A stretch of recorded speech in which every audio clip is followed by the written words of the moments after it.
Ready start. मान्यवर, मुझे केवल इस संबंध में दो एक बातें ही कहनी हैं। पहली बात तो यह है कि डिफेंस ऑफ इंडिया एक्ट के अंतर्गत जिस जायदाद को हस्तगत किया गया था उसे इमरजेंसी के प्रोक्लेमेशन के पश्चात खत्म किया गया था। लेकिन मैं यह निवेदन करना चाहता हूं कि इस डिफेंस ऑफ इंडिया एक्ट के मातहत ऐसा नहीं है, क्योंकि डिफेंस डिपार्टमेंट ही इक्विजिशन करता है। इसका उपयोग सारे देश में बहुत सी चीज़ों को एक्वायर करने में किया जाता है। दूसरे डिपार्टमेंट भी डिफेंस ऑफ इंडिया एक्ट के नाम पर किसी की ज़मीन एक्वायर करते हैं तो अपनी ज़रूरतों को पूरा करने के लिए इस रूल का फ़ायदा सरकारी अधिकारी बराबर उठा लेते हैं। मान्यवर, अगर इस तरह के परमानेंट रिक्विजिशन की ज़रूरत है तो इसे डिफेंस ऑफ इंडिया एक्ट के मातहत किया जा सकता है और करना चाहिए। इसमें कोई आपत्ति नहीं है।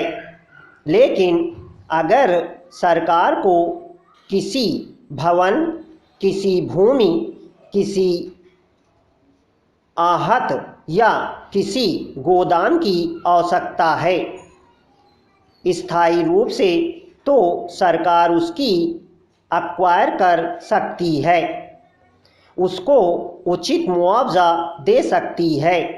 लेकिन इसमें प्रयास यह करना चाहिए कि जो ज़रूरतमंद लोग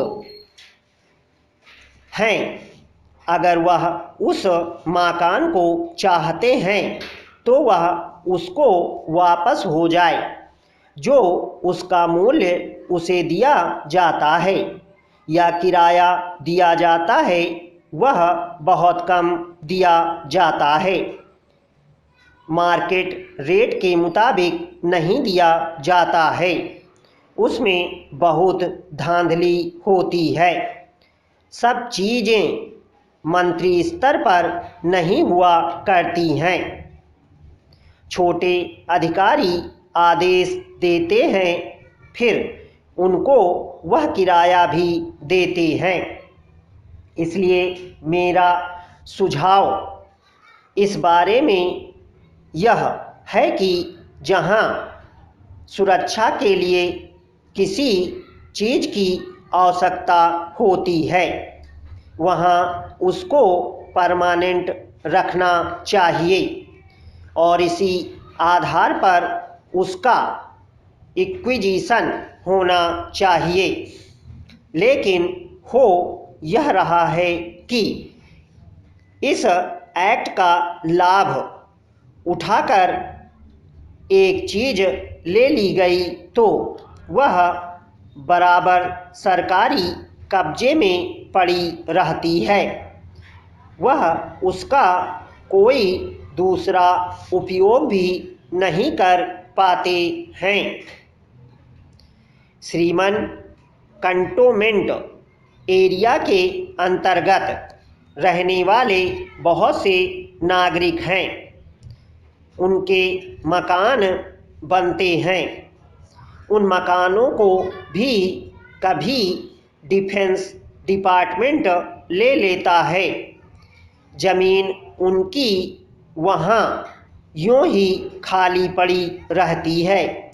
यह ज़मीन लोगों को जोतने के लिए दे दी जाती है और उसका मनमाना रेंट लगाया जाता है, क्योंकि उसका तात्कालिक उपयोग नहीं होता।